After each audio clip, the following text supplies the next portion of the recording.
This is the MaxWire. I am Steve Montoya, and thanks for joining us. Now, today we actually have another Steve in the studio, and that is our national football editor, Steve Spiewak. And today we're talking about the biggest games across the country.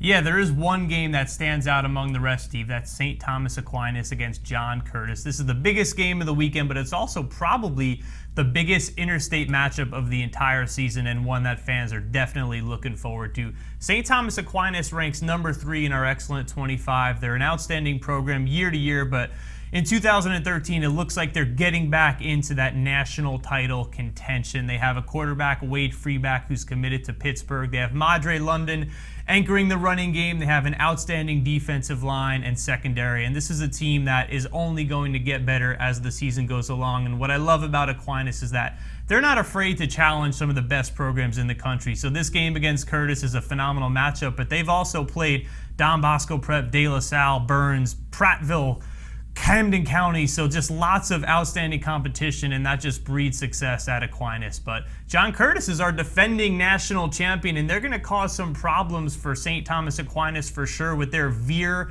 offense led by 500 game winner JT Curtis. When I talked to St. Thomas Aquinas head coach Rocco Cazzullo, he was concerned with the running back duo of George Moriera and Raekwon James, and their quarterback Abby Tuzette at 6'2", 200 pounds. He can run a little bit, and he can deliver some punishing hits, so that offense is going to be difficult for St. Thomas Aquinas defensive coordinator Bill Tierney to plan for. Now, there's another recruit on John Curtis that's worth mentioning. Yeah, that's Malachi Dupree, the wide receiver, 6'3", extremely athletic. In the John Curtis offense, his talents are a little bit masked because they don't throw the ball to him a whole lot, but I know several colleges have him as the #1 receiver on their board. I think a lot of people suspect he'll stay at home and play at LSU, but there is a chance that he could go west and play for a school like UCLA. All right, Steve, this is our top 10 games of the week segment, and in that article that we do every week, we ask you to make a pick. So who you got in this game? I will take Aquinas, getting a road victory. Now, if Curtis does win, does this help their chances maybe repeating as national champs? Well, it's funny you mention that, Steve, because they finished #1 in the country last year, and their schedule was only the real question mark as to their credentials. But this year they have such a difficult schedule that if they do go undefeated, they probably have a stronger argument this year for a national title than last year. Wow. All right, another game in Louisiana. This is a big one. It's Edna Carr, but really, can they stop the opposing running back on the other team? Well, yeah, that's Leonard Fournette from St. Augustine, Yep. And if you ranked high school football teams solely by the number of recruits, these might be the top 2 teams in the country. They're both loaded. Leonard Fournette is the nation's #1 running back according to 247 Sports. I've seen him compared to Adrian Peterson, just a man in a boy in a man's body playing against other high school boys. It's just unfair, some of the moves he has. He's huge, he's fast, he's agile, he's extremely difficult to bring down.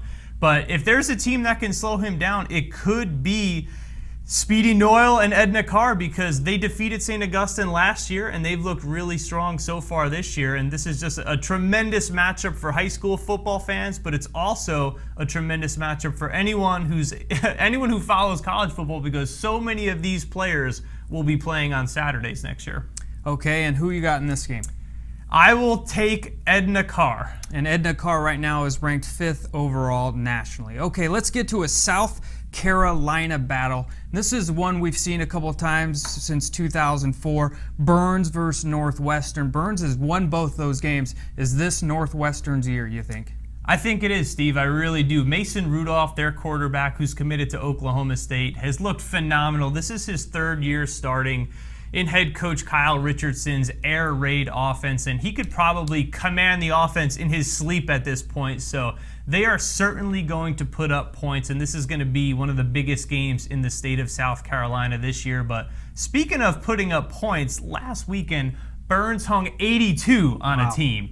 So if you like high-flying offenses and teams that are going to throw the ball, this is the matchup for you. Schuler Bentley, the quarterback for Burns, is a sensational high school quarterback. He's going to distribute the ball to his receivers, and it would not surprise me, Steve, if these two teams combined for 100 points. Wow, and we had a blog up about how many touchdown passes he threw in one game. Was it 8 or 9? Yep. Amazing. Okay, another huge rivalry that's on our top 10 games is Jenks Union, one of the biggest rivalries in all of the country. Since 2004, they played 17 times. Just an amazing rivalry between those two. Yeah, the Backyard Bowl, without a doubt, is one of the nation's premier rivalries. You can never predict how this game will end. Sometimes it looks like Union has the advantage going into this game, and Jenks finds a way to win, and then they meet again in the state finals, and just a tremendous, tremendous matchup each and every September. Entering this Backyard Bowl, Jenks definitely seems to have the upper hand. They defeated Texas Power Euless Trinity, while Union lost to DeSoto of Texas. So Jenks is definitely favored. This is another matchup where you will probably see a lot of points lighting up the scoreboard. A fun game for high school football fans. The two premier programs in the state of Oklahoma, without a doubt, Jenks and Union. All right, well, speaking of rivalries, our MaxPreps rivalry series presented by the Army National Guard gets going this week. Our MaxPreps travel team hits the road, going to some huge rivalry games across the country. If you want to check it all out, just go to maxpreps.com/rivals. For Steve Spiewak, I am Steve Montoya. Thanks for joining us here on the MaxWire.